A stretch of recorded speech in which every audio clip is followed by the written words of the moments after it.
시대의 소망 25장 해변에서의 부르심, 그런 제목으로 함께 은혜를 나누겠습니다. 자, 여러분 마음속에 한 주간 그 말씀을 보면서 은혜 받았던 것들을 잘 준비해가지고 은혜 받은 사람 나오십시오. 그러면요, 나와서 한번 발표를 한번 해보십시오. 마음속에 잘 생각하세요. 오늘 중요 성령절은 마태복음 4장 또 누가복음 5장에 나오는 내용입니다. 자, 성경 말씀을 먼저 한번 읽어보겠습니다. 제가 홀수절을 읽고 여러분들이 한번 짝절의 말씀을 읽으면서 그 말씀의 의미들을 한번 생각해 보면 좋겠습니다. 무리가 몰려와서 하나님의 말씀을 들을새 예수는 게네사렛 호숫가에 서서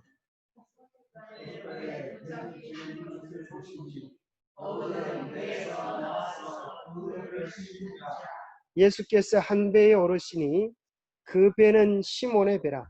육지에서 조금 떼기를 청하시고 앉아서 배에서 무리를 가르치시더니 말씀을 마치시고 시몬에게 이르시되 깊은데로 가서 그물을 내어 시몬이 대답하여 이르되 선생님, 우리들이 밤이 새도록 수고하였으되 잡은 것이 없지만은 말씀에 의지하여 내가 그물을 내리리다 하고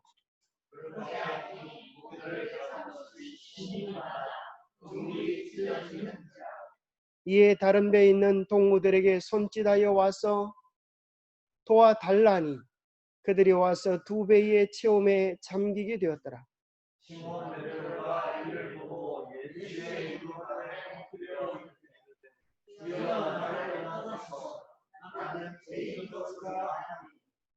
이는 자기 및 자기와 함께 있는 모든 사람이 고기 잡힌 것으로 말미암아 놀라고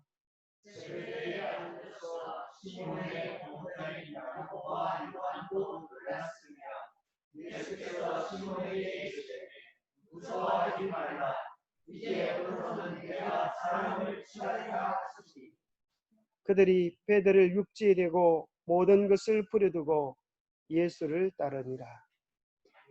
여기 보면 이 말씀의 제목을 뭐라고 하면 좋을까요? 누가복음 5장에 나오는 내용의 제목을 정한다면 베드로를 두 번째 부르세요. 그죠? 첫 번째는 구원을 위하여 부르세요. 그죠? 이 바닷가에 있는 베드로를 부르신 다음에 다시 베드로가 고기를 잡으러 갔어요. 자, 오늘 본문 가지고 이런 질문을 할 수가 있습니다. 왜 베드로는 또 고기를 잡으러 갔을까? 왜 또 고기를 잡으러 갔을까요? 두 번째는 밤새 수고한 베드로의 심정은 어땠을까? 그죠? 밤새 고기를 잡았는데 몇 마리 잡았어요? 아주 자기 친구들하고 같이, 제자들하고 같이 밤새 고기를 잡았는데 누가 한 마리도 못 잡았어요? 자기가 뭐였는데요? 고기 잡는 데는 그죠? 도사 밤새는 실력이었는데 그죠? 아주 한 마리도 못 잡았어요. 그때 베드로의 심정이 어땠을까? 또 그물을 던지라고 한 주님의 명령에 베드로의 마음은 어땠을까? 그저 밤새 고기도 못 잡았는데 헌한 대낮에 맑은 물을 향하여 그물을 던지라고 할 때 베드로의 마음속에 어떤 생각이 들었을까? 여러분 어떤 생각이 들었을 것 같아요? 아멘. 그랬을까요? 모르기는 해도 그죠? 속으로 참 많이 웃기신다 그렇게 생각했을 거예요. 그죠?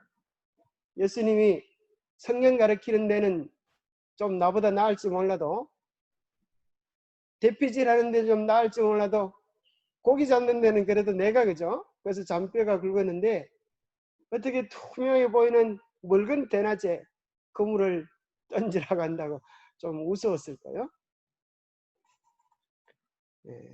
베드로의 심정은 어땠을까 한번 생각해 봅니다. 그 다음에 정말 고기를 잡았을 때 그죠? 그물이 찢어지도록 그래서 어떻게 됐어요? 막 친구들을 불러가지고 배 2개에 가득 채웠는데도 배가 막 잠길 정도로 물에 잠길 정도로 어마어마하게 베드로의 일생에 이렇게 대박 나본 경험은 없을 거예요. 그때 베드로의 마음은 어땠을까? 또 그렇게 고기를 많이 잡았는데 베드로는 왜 고기에 관심을 돌리지 않고 예수님께로 달려가는가? 생각해 볼 필요가 있겠죠? 자, 두 종류의 부르심은 무엇인가? 네, 이런 제목을 제가 붙여봤습니다. 자, 이거 아닐지라도 여러분들이 또 제목을 붙여볼 수 있고 또 은혜 받을 수 있습니다. 혹시 한 주간에 말씀을 보면서 이게 너무 은혜로워가지고 오늘 저녁에 내가 꼭 이야기해야 되겠다. 오늘 저녁에 이야기 안 하고는 잠을 잘 수가 없겠다. 그런 분이 있으시면 앞으로 나오실 수 있는 기회를 드리겠습니다. 나중에 뭐 안 시켰다느니 그렇게 딴소리 하지 마시기 바랍니다. 자, 지난번에 우리 요한복음 1장부터 21장까지를 그림으로 암기하는 법을 배웠는데 혹시 기억하는 분 계세요? 안 보고 기억하는 1장에 뭐다 이렇게 하는 거. 우리 김홍일 쌤 할 수 있겠어요? 한번 해보시겠어요? 자, 한번, 야, 우리 김홍일 쌤 박수 한번 치시기 바랍니다. 김홍일 쌤. 한번 앞에 나와서 한번 해보시기 바랍니다. 자, 1장에 뭐, 2장에 뭐, 이렇게 한번 하면 됩니다.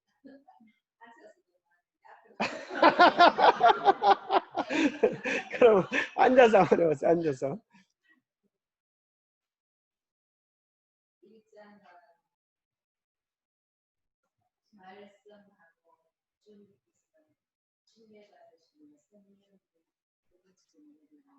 예.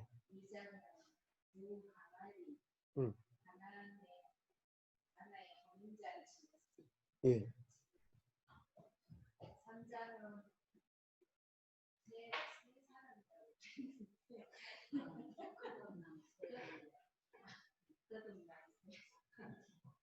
예, 옆에서 도와줘도 되겠습니다. 예.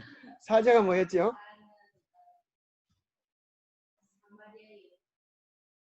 예, 맞습니다. 사장은 사마리아 우물가의 여인.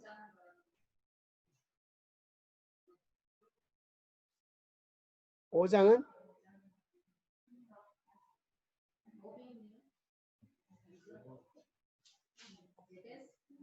그렇죠. 베데스다. 그죠? 예. 베데스다. 예. 베데스다. 그러셔도 되고, 예. 38년 안전, 38년 된 병자. 예, 6장 5병이요. 예, 77절 맞습니다. 77절, 정확절.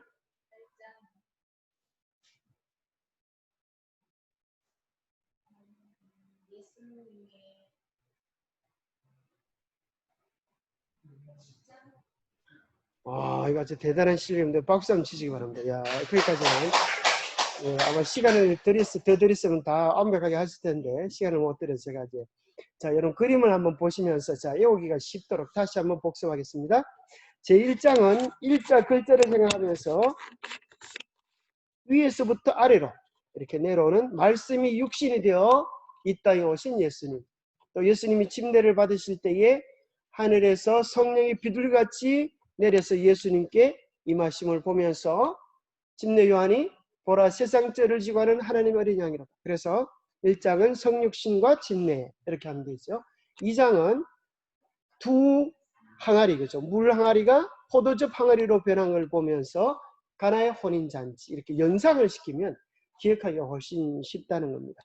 제3장에는 세 존재, 니고데모와 예수님 그리고 가운데 있는 구리뱀을 생각하면서 세 존재, 3장은 끝없남 이렇게 외우시면 되겠습니다.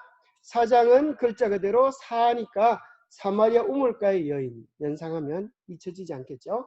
요한복음 4장은 사마리아 우물가의 여인.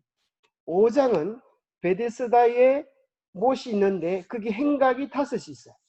그래서 5장은 행각 5과 베데스다의 38년 된 병자 연관을 시키면 5장은 베데스다의 5 행각과 베데스다의 38년 된 병자. 제6장은 뭐였죠? 그렇죠. 오병이요. 오병 5개 떡이라는 거예요. 그런데 떡이 6개라. 왜 떡이 6개가 됐을까요? 생명의 떡이신 예수님이 사실은 주인공이세요. 그래서 6장에는 떡이 6개가 나온다. 이렇게 해가지고 오병이요.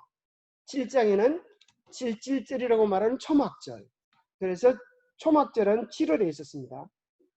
그래서 7장은 초막절 혹은 장막절이라 그러기도 하죠. 장막절, 초막절.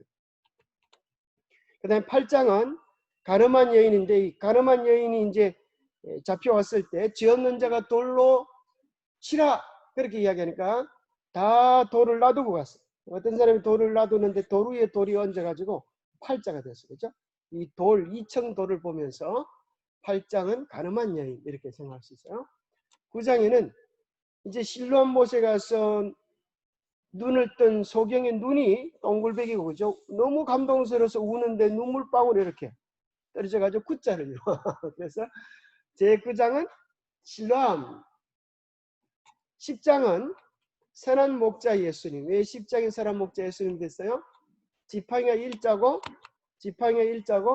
예수님의 모습이 선한 목자의 모습이 영. 그래서 10장 글자가 보이죠? 이렇게 연상 그림으로 입력해 놓으면 잊어버리잖아요.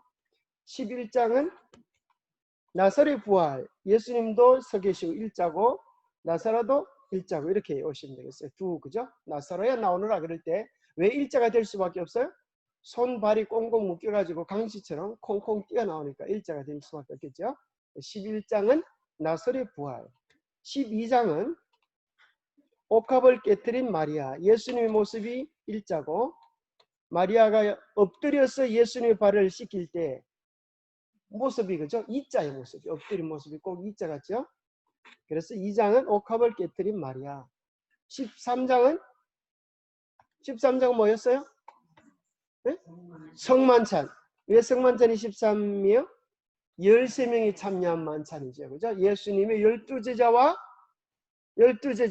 예수님. 그래서 13장은 성만찬. 14장은 뭐였어요? 재림의 약속. 옳지, 재림의 약속. 어떻게 재림의 약속이 됐어요?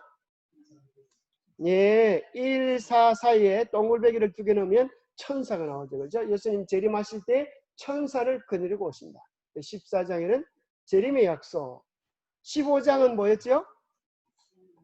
옳지, 생명의 포도나무. 왜 그렇게 됐어요? 예, 나무가 일자고 포도가 달리는 모습을 잘 보면 이렇게 가지에다가 포도가 딱 달리는 오자가 보이죠? 숨은 그림 찾기. 포도나무의 모습이 달리는 모습이 오자. 그래서 15장은 생명의 포도나무. 특별히 우리 어린아이들은 한번 딱 들으면 기억할 거예요. 우리 서인이 서진은 끝나고 한번 해봐요. 서인이 서진은 딱 머리가 좋기 때문에 어린 요만한 때 기억력이 엄청 좋아요. 여러분들은 몇 번 들어도 모르는데 어린아이들은 한 번만 딱 들으면 기억을 해요. 끝나고 나서 한번 테스트 해보겠어요. 자, 16장에는 성령이 하시는 6가지 일. 6자 끝에 6을 하는 거예요. 성령이 하시는 6가지 일. 그래서 3가지 책망과 3가지 알림이 16장이 나온다. 3가지 책망이란 죄에 대하여, 의에 대하여, 심판에 대하여 책망하시고 3가지 알려주시는 것이란 진리에 대하여, 장래일에 대하여, 예수 그리스도에 대하여 성령이 알려주시겠다. 그렇게 약속해 놓으셨어요. 17장은 뭐였어요? 예수님의 기도. 예수님이 기도하는 모습이 그죠? 돌이 여기 있고 그죠? 기도하시는 모습이 이렇게 7자죠. 7자. 엎드려서 기도하니까 7자. 그래서 17장에는 예수님의 기도 이렇게 나오는 거예요. 자, 18장에는 자, 십자가에 달리시기 위하여 예수님이 팔에 잡혀가시는데 이 팔을 묶은 팔이 무슨 매듭이다? 팔자 매듭. 이렇게 팔을 묶었는데 수갑이 팔자라 그죠?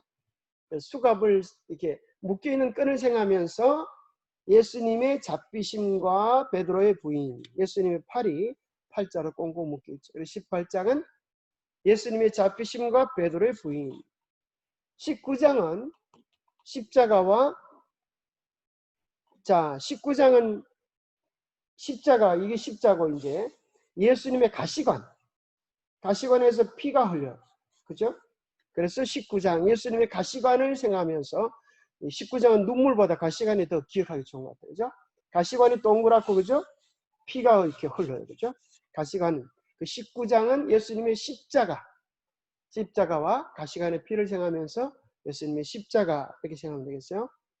20장은 자, 예수님의 무덤에서의 부활, 예수님의 부활. 여기 2명의 여자가 있고 그죠? 돌문이 동글베기라 그죠? 동글베기. 그래서 이쪽에 2명 또 동글베개를 생각하면서 20장 요한복음 20장에는 예수님의 부활, 요한복음 21장에는 베드로를 다시 회복시키시는데 보통 2월 1일은 5월 21일은 무슨 날이에요? 부부의 날, 둘이 하나 되는 날. 그와 같이 두 마음으로 나눠진 베드로의 마음을 하나 되게 하신 베드로를 세 번째 부르십니다. 자, 첫 번째 예수님 베드로를 부르신 것은 구원받게 하기 위하여 부르시고, 두 번째 예수님이 베드로를 부르신 것은 오늘 본문에서는 뭘 위하여 부르세요? 그 전에는 베드로와 제자들이 파트타임의 제자였어요. 예수님을 따라다니는데 마음을 다 들이지 않았어요.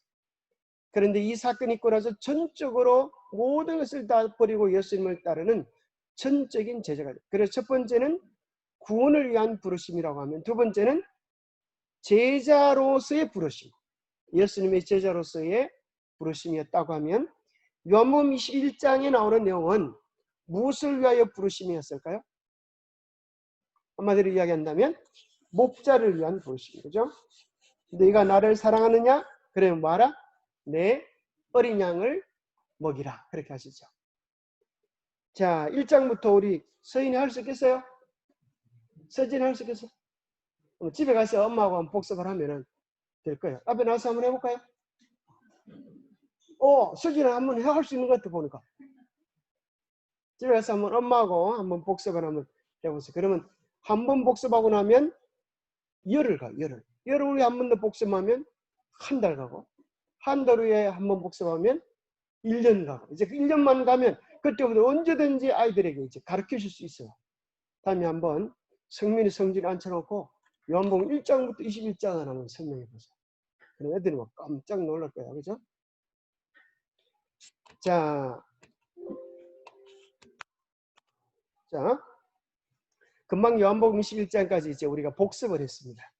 기억하시죠? 네, 복습을 하면 아마 옛날 공부하셨던 분들은 다시 복습이 되면서 한 번 더 확실하게 새겨져요. 다음 주에 물어보면 알까요, 모를까요? 다음 주에는 잊어버리려고 그래도 아마 잊어버릴 수 없는 상태가 되어 있을 겁니다. 그래서 주중에 한번 여러분들이 딴 사람에게 가르쳐 보세요. 딴 사람에게. 그림을 그려가지고 가르쳐 봐도 되고, 그림이 잘 생각이 안 나면 꿈이 재림교회 행복 공동체로 들어오면, 그 카페로 들어오면 또 이 내용이 있습니다. 자, 이제 본문을 다뤄보겠습니다. 자, 낙심한 베드로. 사실은 이게 낙심한 베드로부터 시작이 됩니다. 자, 베드로가 왜 낙심을 했을까요? 낙심이 뭐예요? 마음이 딱 가슴에 붙어 있어야 되는데, 그죠? 뚝 떨어져 버렸어요. 여러분, 어떨 때 이런 마음이 낙심합니까? 기대했던 것들이, 그죠? 무너져 버렸을 때. 내가 누군가를 믿고 신뢰했는데 그가 배신을 했을 때, 그죠? 그럴 때 우리의 마음이 얼마나 낙심됩니까? 또 문제는 생기는데 해결책이 없을 때, 앞이 캄캄할 때 우리는 참으로 낙심하면서 어떻게 해야 할 바를 알지 못합니다. 자, 베드로가 낙심을 했어요. 원인이 뭔가 하면, 원인이 뭘까요? 첫 번째는 그의 지도자 예수님이 지난번에 38년 된 병자를 낫게 하셨어요. 그 날이 무슨 날이었어요? 안식일이었어요. 그래서 그때부터 유대인들의 마음속에 예수님을 죽이려고 작정하는 일이 벌어지게 돼요. 그래서 그 당시 똑똑한 성경 교사들, 종교 지도자들은 예수님을 메시아로 인정하지도 않고 안식일을 어긴 불법한 자다. 그래서 이단으로 생각하라. 그래서 자기들의 스승인 예수님께서 정통으로 인정도 받지 못하고 이단으로 외면을 당할 지경이 됐어요. 게다가 예수님을 전파하는 일에 목숨을 바쳤던 침례요한은 어떻게 되어버렸어요? 침례요한은 어떻게 되어버렸어요? 그저 너무나 안타깝게, 너무나 비참하게 목숨을 잃어버렸어요.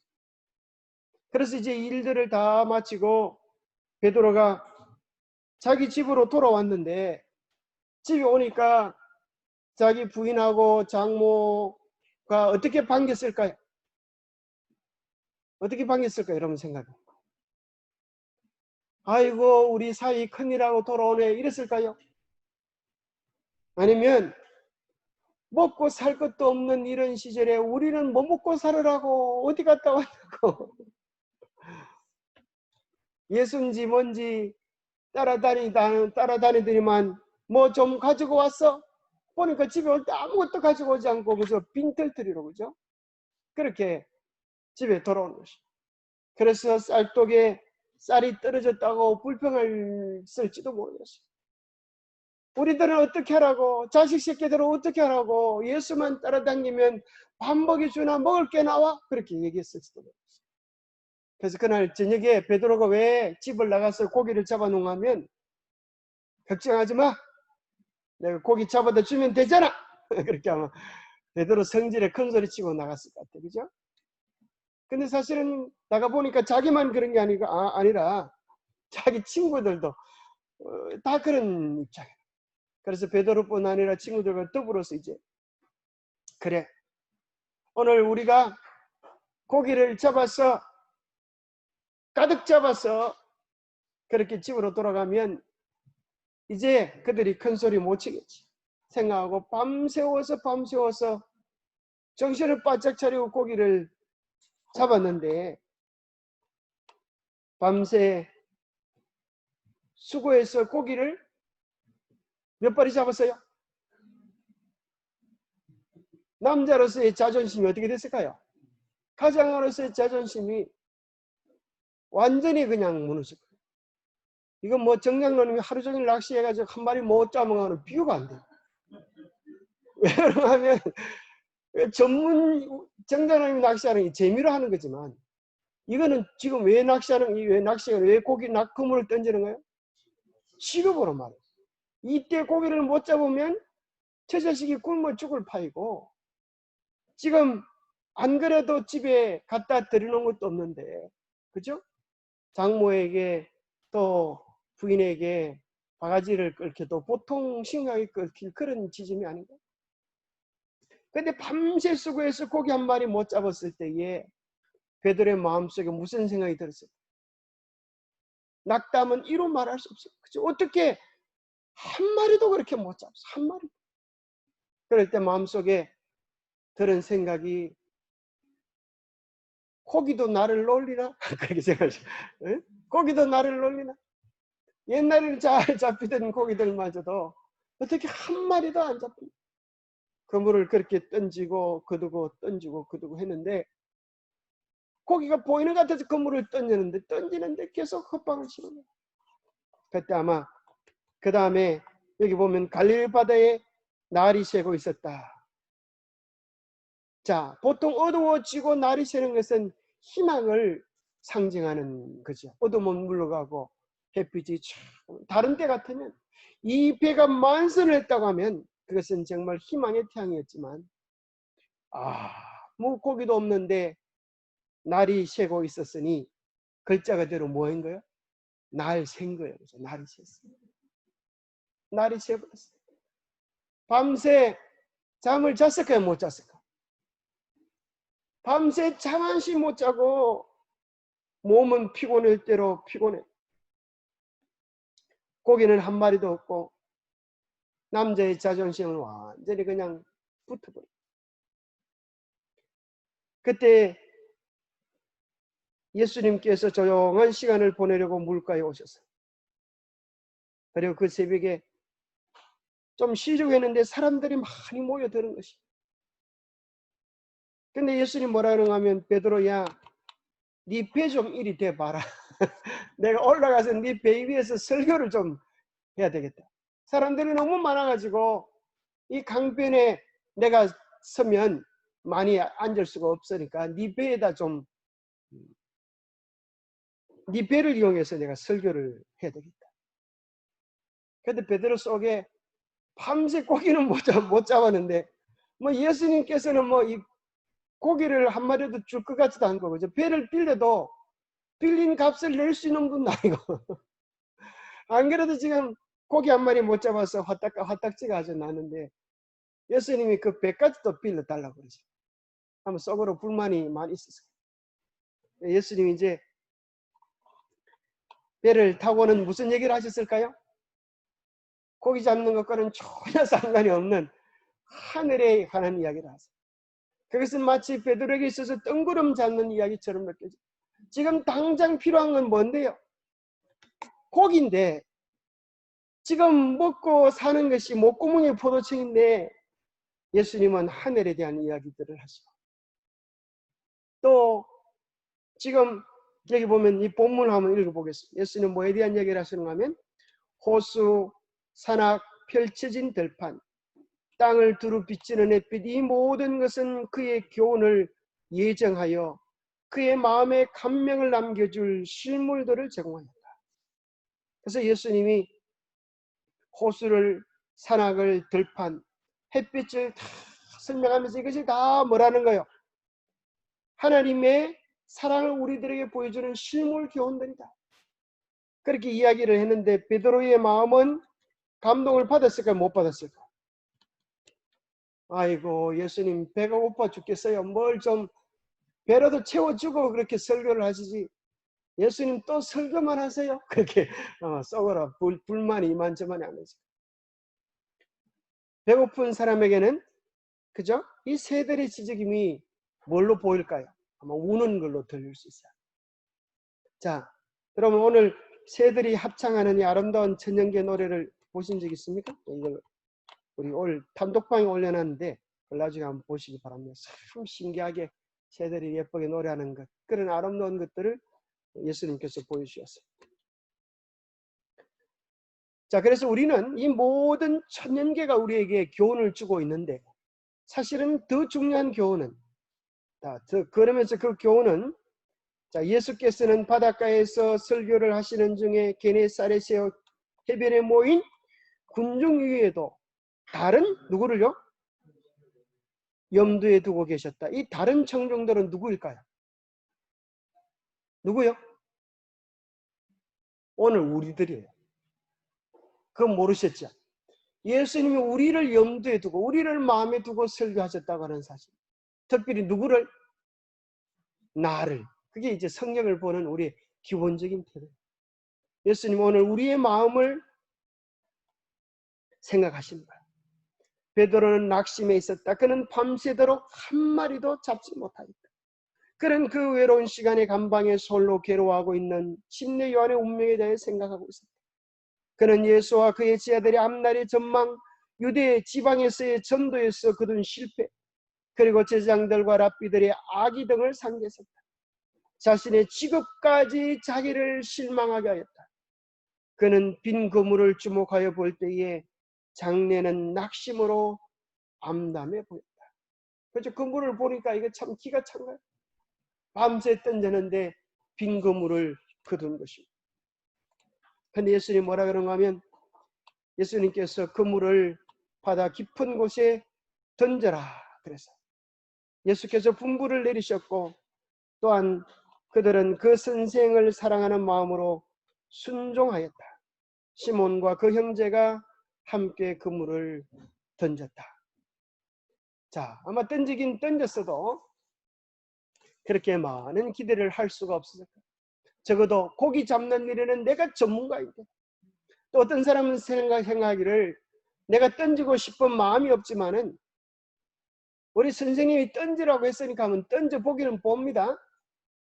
만약에 고기를 못 잡으면 책임지십시오. 그런 심정으로 던졌을지도 모르겠어요. 어쨌거나 순종의 마음으로, 여기 보면 그죠? 밤새도록 수고하였을 때 잡은 것이 없지만은 말씀에 의지하여 내가 그물을 내리리이다. 말씀에 의지하여 주님 말씀하시기 때문에 이제 그물을 내렸습니다. 그렇게 하니 이게 중요해요. 그렇게 하니 믿음이라고 하는 것이 뭔가? 지금은 암담하고 어렵고 힘든 것 같아도 믿음의 걸음을 내딛는 것이야. 그렇게 한이, 그죠? 만약에 그렇게 한이가 없었다고 하면 어떻게 될까요? 외로워도 슬퍼도 울긴 왜 울어? 한이 있잖아요. 한이, 그죠? 그렇게 한이가 나오잖아요. 한이의 노래. 그래서 한이를 안 했다고 하면, 그렇게 한이를 안 했다고 하면 어떻게 됐을까요? 이런 일이 일어날 수가 없어요. 그래서 믿음의 새로운 경험을 위하여는 우리가 뭐 해야 되는가 하면 하나님의 약속을 붙잡고 그렇게 하는 우리의 순종의 경험이 필요합니다. 그럴 때 우리는 뭘 맛보게 되는가 하면 고기를 잡은 것이 심히 많아 그물이 찢어지는 경험을 합니다. 이에 다른 배에 있는 동무들에게 손짓하여 와서 도와달라니 그들이 와서 두 배의 체험에 잠기게 되었다. 두 배의 체험에 가득 뛰었다 이렇게 하지 않고 배가 잠길 정도. 그런데 시몬 베드로가 이를 보고 예수의 무릎 아래 엎드려 이르되 주여 나를 떠나소서 나는 죄인이로소이다. 고기를 이렇게 많이 잡으면 베드로가 뭐 해야 되겠어요? 아이고 감사합니다. 빨리 이 고기를 팔아가지고 우리 처자식들 갖다 줘야죠. 이렇게 하지 않고 처자식들 갖다 줘야죠. 그렇게 하지 않고 뭐 했어요? 고기 안 들어가지 않고 예수 무릎 아래 엎드려서 주여 나를 떠나소서 나는 죄인이로소이다. 왜 이런 말을 했을까요? 자, 여기 보면은 이제 본문 속에 이렇게 나오죠. 결함과 죄를 가진 인간이 신성의 완전하심과 대조되어 드러날 때, 이 죄 많은 인간이 의심했던 인간이, 그죠? 하나님께서 나를 부르셨지만 내 삶을 책임은, 내 삶에 대한 책임은 내가 져야지. 그런 걱정을 하고 두 다리, 양다리를 걸치고 있어. 사실 베드로와 제자들이 예수님 내 사는 것까지 책임져 주실까 생각했는데, 그런데 예수님이 이런 기적을 베푸시는 걸 통하여 신성 앞에 서는 경험을 했어요. 자기 앞에 계시는 분이 그냥 한 목수가 아니라 우주를 창조하시고 그분의 명령에 수많은 고기들이, 이건 자기의 상식으로 고기들이 있을 곳도 아니었어요. 그죠? 있을 수도 없는, 고기를 잡을 수도 없는 시간이었어요. 그런데 분명히 그물을 던졌고 고기는 정말 가득가득 찼어요. 그것을 보니까 베드로가 깨달은 거예요. 이분은 그냥 뿐이 아니다. 고기들에게 들어오라고 명령하셨다. 고기들에게 들어오라고 명령을 하시자마자 고기들은 어떻게 됐을까요? 우리의 주인께서 부르신다. 가자! 이것이 우리가 일생을 의미있게 보낼 수 있는 절호의 찬스다. 그것이 비록 무슨 길인데도 불구하고 고기가 잡히면 어떻게 될까요? 잡히면 죽는 수밖에 없음에도 불구하고 고기들은 자기를 창조하신 창조주의 명령에 순종하는 결과가 순교일지라도, 여기 잡혔던 고기들은 다 천국 갔을지 모르겠어요. 천국 가서 물어봐야 되겠어. 왔는가 안 왔는가.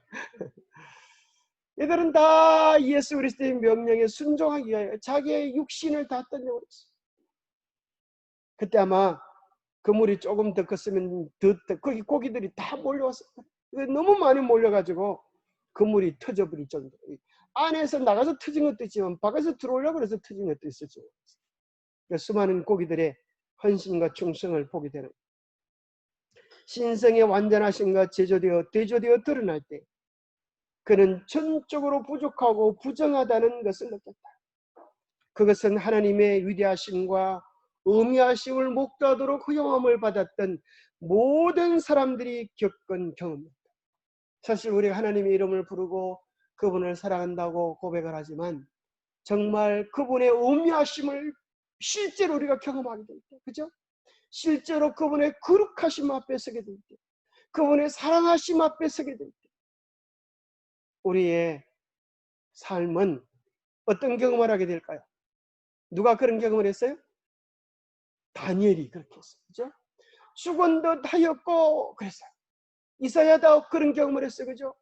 이사야가 거룩하고 잘난 줄 알았는데 거룩하신 하나님 앞에 섰을 때 주여 나는 내 입이 부정한 자니 내가 죽게 되었습니다. 그렇게 고백을 했어요. 또 계시록을 기록했던 요한도 예수 그리스도의 거룩하심 앞에 섰을 때 죽은 듯한 그런 경험을 할 수밖에 없어요. 우리도 마찬가지죠. 그죠? 하나님의 거룩하심 앞에 설 때, 하나님의 존재하심 앞에 설 때, 또 예수님과 더불어 정말 하나님과 더불어 친한 친구처럼 지냈던 모세도 하나님의 얼굴을 정면으로 볼 수 없어요. 뭘 봤어요? 네가 내 얼굴을 보고는 감당할 수 없기 때문에 바위 틈에 숨어 있어라. 내가 뒷모습을, 그죠? 뒤를 보여주리라 그랬어요. 자, 하나님의 거룩하심, 그 사랑을 볼 때 우리는 탐복하지 않을 수밖에 없습니다. 자, 이거 보면 이제 그게 나오죠. 베드로는 이제 배나 그 실은 고기에 대하여는 관심이 없었다. 그가 이제까지 목격한 다른 어떤 이적보다도 이 이적은 더 그에게 하늘의 능력에 나타난다. 그는 예수 안에서 만물을 지배하고 계시는 분을 보았다. 신성의 임재하심이 자신의 부정함을 드러내었다. 그의 선생에 대한 사랑, 자신의 불신에 대한 수치. 여기 보니까 뭐라고 나와요? 불신에 대한 수치. 그 보니까 뭐인 거야? 그물을 던지긴 던졌는데 온전히 믿지는 못했어. 주인이 시켜서 해보긴 해봤는데 그래도 실력은 내가 나을 것 같은데 그걸 시키니까 하긴 해봤는데 생각지도 못했던 엄청난 결과를 보면서 그리스도의 겸비에 대한 감사, 그죠? 알고 보니까 저분이 우리와 같이 지금 맞짱 뜨고 있었는데, 같이 이야기하고 같이 잠을 자고 있었는데 사실은 그럴 뿐이 아니었는데, 그죠? 하늘의 왕이신 분이 감히 낮고 천한 이 땅에 오셔서 우리와 함께 밥을 잡수시고 잠을 주무시고 때로는 장난도 치시고 그분의 크신 겸비하심에 감탄하게 되었어요. 그리고 무엇보다도 무한히 순결하신 분 앞에 자기는 깨끗이 못하다는 느낌 등이 그를 압도하였다. 자, 이 이적이 베드로를 완전히, 그죠? 전적으로 주님께 자신을 바치도록 만들어 주었던 계기가 되었어요. 왜 다른 이적보다도 이 이적, 이때까지 예수님이 많은 이적들을 행했잖아요. 물을 포도즙으로 바뀌기도 하시고, 그죠? 38년 된 병자를 낫게 하시기도 하시고. 그런데 왜 그런 것들은 베드로의 가슴에 박히지 못하고 이것은 베드로의 가슴 속에 정말 박히게 됐을까요? 왜 그랬을까요? 이제까지의 일은 남의 일 같았었는데 이것은 적어도 누구에 관한, 자기가 실제적으로 경험한, 자기의 실력으로 아무리 해도 안 되었던 그 일이, 자기의 어부의 전적인 실력으로 해도 안 됐던 그 일이 예수 그리스도의 개입하심으로 말미암아 이루어지는 자기와 예수님과의 깊은 비밀, 이었기 때문에. 사실은 우리도 그렇습니까? 성경에서 아무리 베드로가 이런 경험을 해도 실제 더 중요한 경험은 누구가 경험해야 돼? 내가 맛을 보. 내가 맛을 보고 내가 경험해야 돼. 내가 어려움 속에 간구할 때 주님께서 어떻게 우리를 도우시고 어떻게 인도하시고 어떻게 섭리하시는지를 우리의 삶에서 맛보아야 합니다. 그렇게 하려고 하면 우리에게도 뭐가 필요해요? 한이가 필요한 거예요. 달려라 하니 뭐 하니? 그렇게 하니, 말씀대로 그렇게 하니, 말씀대로 순종하는 역사를 통하여서 우리의 삶에도 베드로와 같은 그런 실제적인 경험으로 초대함 받을 수가 있을 것입니다. 자, 이제 예수께서 그들에게 그들의 이전 생애를 버리고 그들의 관심을 당신의 관심과 결합시키라고 요구하십니다. 이제 내가 누구인지 알았기 때문에 이제까지는 너희들이 파트타임으로 일했지만 이제는 전적으로 나와 함께 더불어 이 사명을 완수하자. 그래서 정말 우리가 구원받은 자로서 섰다가 우리에게 다시 한번 경험되어져야 되는 부르심은 제자로서의 부르심이 필요한 것입니다. 뭐와 어떻게 되는 거예요?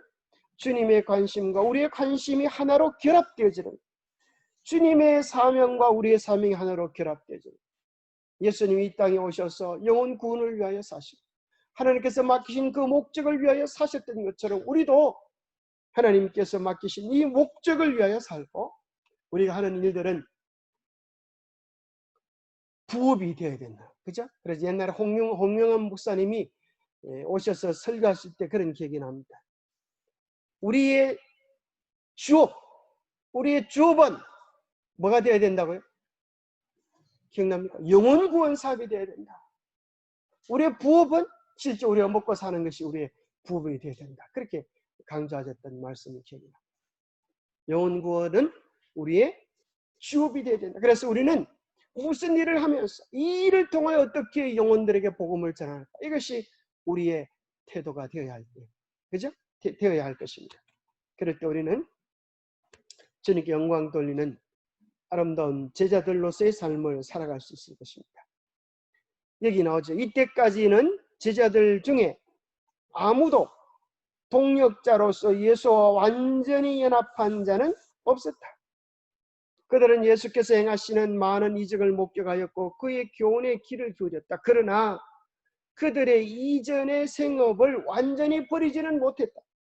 침례 요한의 투옥이 그들에게는 매우 쓰라린 실망이었다. 만일 요한의 전도의 결과가 이와 같을 것이라면 그들은 모든 종교 지도자들이 연합하고 대적하고 있는 그들의 선생에게 그의 소망을 걸 수가 없었다. 마음이 똑같았습니다.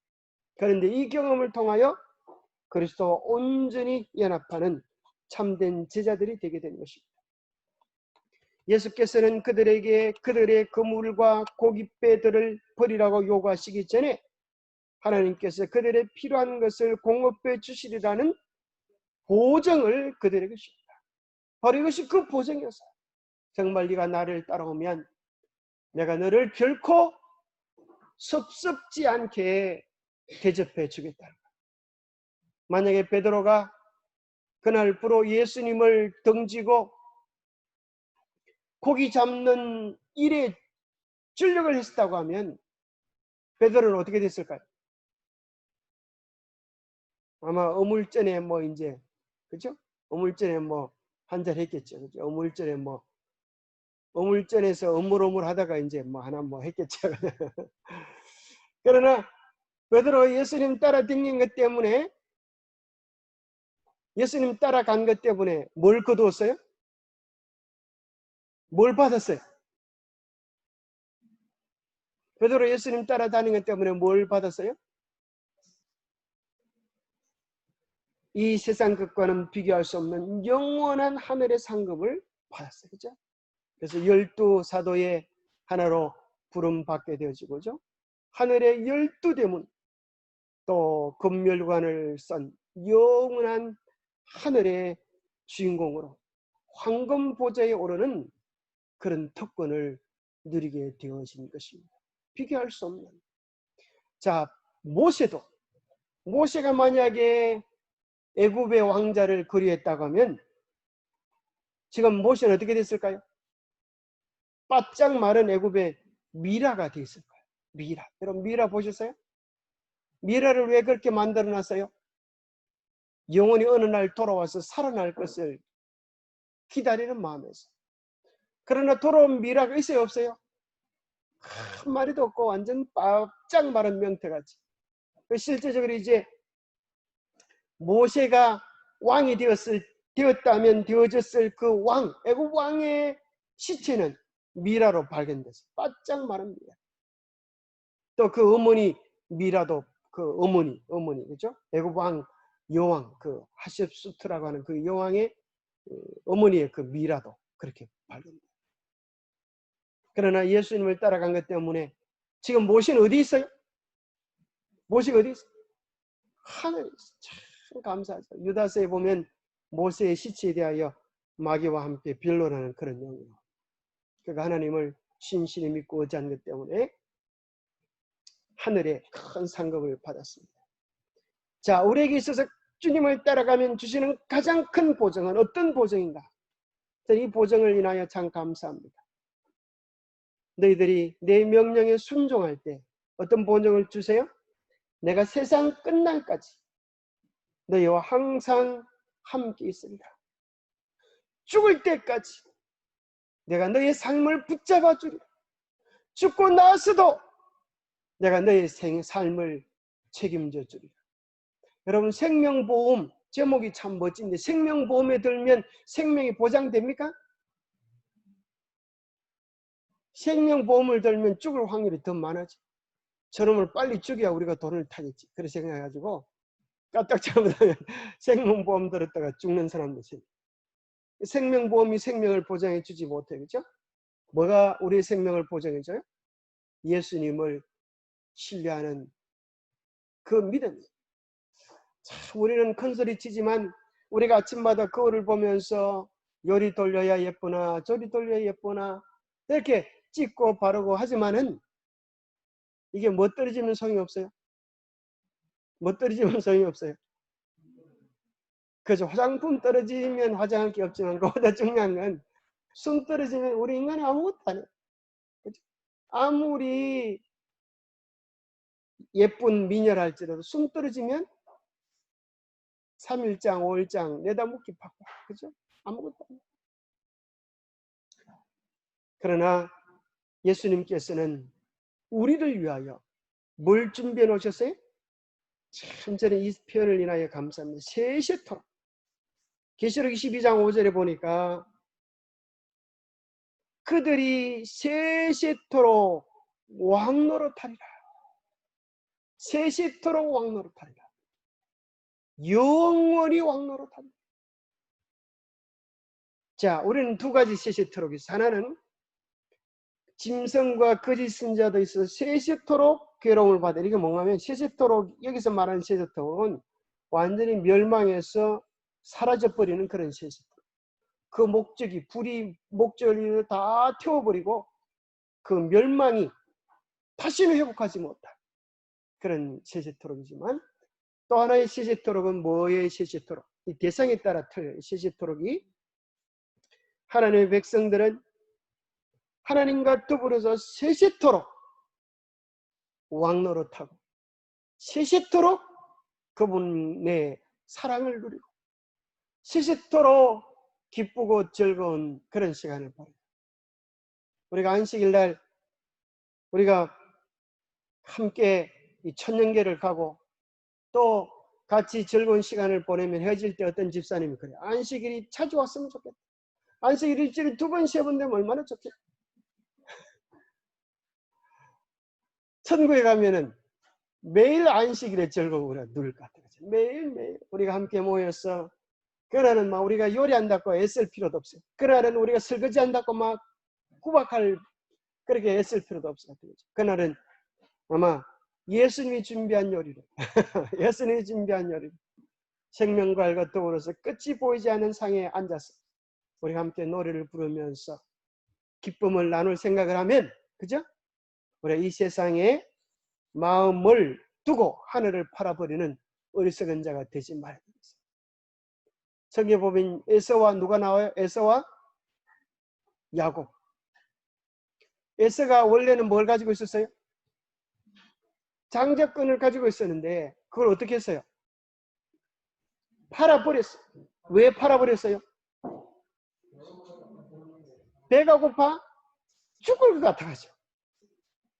근데 한번 생각해보세요. 지금 동생이 팥죽을 쏟는데 그 냄새가 막 살살 여름에 막 부채질 하는 거야. 경영적으로. 안 그래 지금 사냥하다가 막 기운이 빠져서 죽겠는데 팥죽 냄새가 살살 코를. 그래서 에서의 마음속에 무슨 생각이 들어요? 내가 이 팥죽을 못 먹으면 죽을지도 몰라. 그렇게 해서 팥죽 죽으면 뭐 장자권이 뭔 소용이 있어? 그렇게 해서 팥죽 한 그릇 가고 장자권을 팔아버렸는데 한 그릇만 더 들어오면 무슨 표 팥죽이 기다리고 있어요? 엄마표 팥죽. 엄마표 팥죽이 나을까? 동생표 팥죽이 나을까? 더 맛있는 엄마가 만들어준 팥죽이 있는데도 불구하고 어리석게도 잠시의 유혹을 이기지 못했어. 장자권을 팔아버리고 히브리서에 보면 울며 통곡할지라도 그것을 얻지 못했다 그랬어요. 그런 자를 뭐라 그래요? 망령된 자라 그래요. 한 그릇 팥죽을 위하여 장제의 명분을 파는 어리석은 자가 되지 않게 되기를 바랍니다. 자, 예수께서는 그들에게 그들의 거물과 고깃배를 버리라고 요구하시기 전에 이제 하나님께서 그들의 필요한 것을 공급해 주시라고 하는 보증을 그들에게 주셨다. 복음 사업을 위하여 베드로의 배를 사용한 대가는 풍성하게 갚음을 받았다. 저는 저를 부르는 모든 사람에게 부유하신 분께서 주라, 그러면 너에게 줄 것이니 후히 되어 누르고 흔들어 넘치도록 하여 안겨주리라. 여러분, 오늘 우리가 헌신한 것, 주님 위하여 손해온 것 주님께서 다 기억해 주셔서 후히 되어 흔들어 넘치도록 하여 우리에게 안겨주실 것을 믿으십니까? 예, 우리 주님께서 그렇게 주실 것입니다. 그리스도를 떠나서는 우리의 사업은 열매를 거두지 못하고 불신하며 불평하기 쉽다. 그러나 그리스도께서 가까이 계시고 그의 지도 아래서 우리가 일할 때에 우리는 그의 능력 안에서 능력의 정관에서 기뻐하는 것이다. 영혼을 낙담하게 하는 것은 사단의 일이요, 신앙과 소망으로 고무시키는 것은 그리스도의 일이다. 여러분, 코로나로 인하여 또 우리의 또 여러 가지 일들로 인하여 얼마나 낙심하기 쉬운 때에 우리가 살아가고 있습니다. 그러나 기억하십시오. 낙심하게 하는 것은 사단의 일입니다. 우리는 이럴 때일수록 신앙과 소망으로 고무되어져서 힘과 용기를 내시게 되기를 바랍니다. 주님께서 하나님의 백성을 반드시 지켜주시고 하나님의 백성을 통하여 영광을 받으실 것입니다. 그 이적이 제자들에게 전하여 준 그 의미심장한 교훈은 우리를 위한 교훈이기도 하다. 정말씀으로 바다에 고기를 모을 수 있었던 그분은 또한 인간의 마음에 감명을 주고 그의 사랑의 끈으로 그 마음들을 이끌어서 그의 종들이 사람을 낚는 어부가 되도록 할 수 있으셨다. 자, 여기 보면 바다에서 고기를 모을 수 있도록 하셨던 그분은 우리가 무엇으로 사람을 낚을 수 있다고 약속해 주고 계세요? 우리가 무엇으로요? 사람을 낚을 수 있는 건물이 뭐라고요? 여기 보니까, 그죠? 사랑의 끈으로. 사랑의 끈으로. 사랑의 끈이 뭐예요? 사랑의 끈이 뭐예요? 사랑의 끈이 우리의 사랑의 표현들이에요. 그죠? 안부를 묻고, 그죠? 전화도 하고, 또 낙심한 자가 있으면 기도해주고, 용기를 주고, 그죠? 카톡 문자라도 보내고 이런 것들이 우리의 사랑의 줄. 오래도록 교회에 나오지도 않은데 관심을 가지지 않으면, 그죠? 그물이 끊어지는 것과 똑같아. 그럼 얼마나 많은 고기들이 나가겠어요?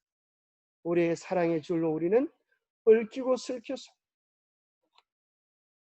단단히 연결되어야 되겠습니다. 자, 하나님께서 어떤 사람은 쓰실 수가 없는가? 그리스도께서 그 당시에 지혜 있는 사람들을 지나쳐 버리신 것은 그들이 너무 뭐해서요? 자신만만해서 신음하는 인류를 동정할 수가 없고, 따라서 나사렛 사람들과 함께 일하는 동역자가 될 수 없었기 때문이다. 자, 하나님께서 그럼 어떤 사람을 쓰시는가? 여기 보니까 하나님의 동역자가 되고자 하는 모든 사람들이 첫째로 배워야 할 일은 자아를 불신하는 일이다. 그리하면 그들이 그리스도의 품성을 나누어 받을 준비가 갖추어진다. 첫 번째 우리가 해야 되는 일은 뭐예요? 자기를 부정하는 그 일에 우리가 앞장설 수 있게 되기를 바랍니다. 그 다음에 또 여기 뭐라고 이야기하는가 하면, 시간 관계상 하나님은 10번에 보면 겸손한 생애를 사는 사람들이 만일 그들이 할 수 있는 모든 선을 행하도록 권장을 받고 그들의 열성을 억누르는 죄지의 손이 그들에게 놓여지지 않는다면 지금 한 명이 있는 곳에 100명의 그리스도인의 교역자들이 있게 될 것이다. 자, 두 번째는 어떤 사람을 쓰시는가? 우리가 자아를 떨어내지 않고 겸손한 사람이 되어서 모든 선을 행하도록, 그죠? 열심을 다하는 그런 마음을 가질 때 하나님은 그런 사람을 통하여 일을 할 것이다. 또 여기 굉장히 중요한 조건이 나옵니다. 누가 하나님의 일을 하기에 적합한 사람인가? 그리스도를 가장 사랑하는 자는 가장 많은 일을 행할 것이다. 그렇죠? 주님을 가장 사랑하는 자. 왜요? 왜 그렇죠? 하나님은 사랑의 마음을 원하십니다. 우리의 재간을 원하는 것이 아니라 사랑의 마음을 원하십니다. 그래서 지난 안식일에 보니까, 일요일 날 보니까 교회를 사랑하는 마음으로, 예수님을 사랑하는 마음으로 많은 분들이 달려오셨어요. 그죠? 사랑하는 것, 그것이 중요해요. 예수님을 사랑하면 우리가 열심을 다하여 우리의 사랑을 표현할 것입니다. 자아를 물리치고 자기의 마음에 성령께서 역사하실 여지를 만들고 하나님을 위하여 전적으로 헌신한 생애를 사는 자의 유용성에는 제한이 없다. 만일 사람들이 불평이나 도정에서 쓰러짐이 없이 필요한 훈련을 견딘다면 하나님께서는 시간마다 날마다 그들을 가르치실 것이다. 그래서 우리는 어떤 때라도 뭐 하지 말아야 되겠어요? 불평하거나 중간에 쓰러지는 게 뭐예요? 포기하거나, 그죠? 불평하거나 포기하지 아니하고 기뻐하고 감사하면서 날마다 성령의 인도하심을 구하며 나갈 때 하나님은 우리를 온전한 주님을 닮은 도구들로 쓰셨어요. 베드로에게 주셨던 영광보다 더 아름다운 영광을 우리에게도 주실 것입니다. 마지막 이 문제가 우리의 결론입니다. 끊임없는 헌신은 예수와 그의 제자와의 사이에 매우 밀접한 관계를 확립시켜서 그리스도인은 마음과 품성에 있어서 그를 닮게 된다. 우리가 어떻게 주님을 닮게 되는가?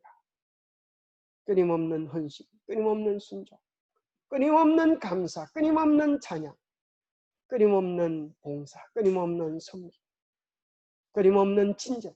그죠? 우리는 자꾸 끊어질라 그래.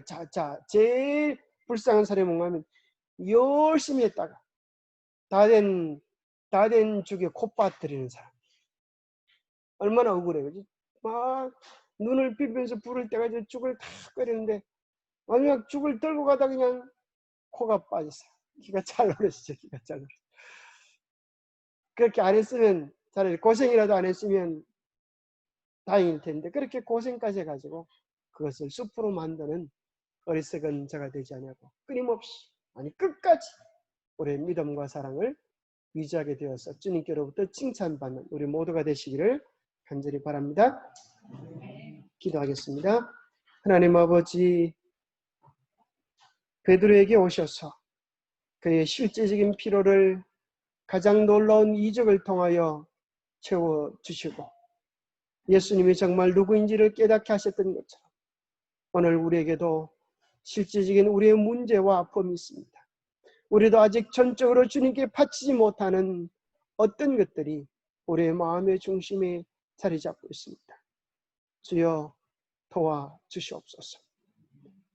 주님, 참으로 주님이 우리의 모든 생사화복의 주이심을 깨닫고 우리도 베드로처럼 전적으로 예수님을 따라가며 예수님께서 베푸시는 하늘의 풍성함들을 경험할 수 있도록 도와주시옵소서.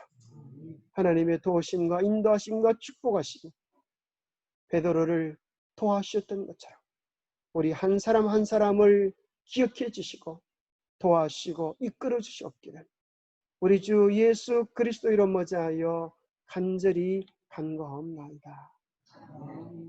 묵상 기도로 이루어졌습니다.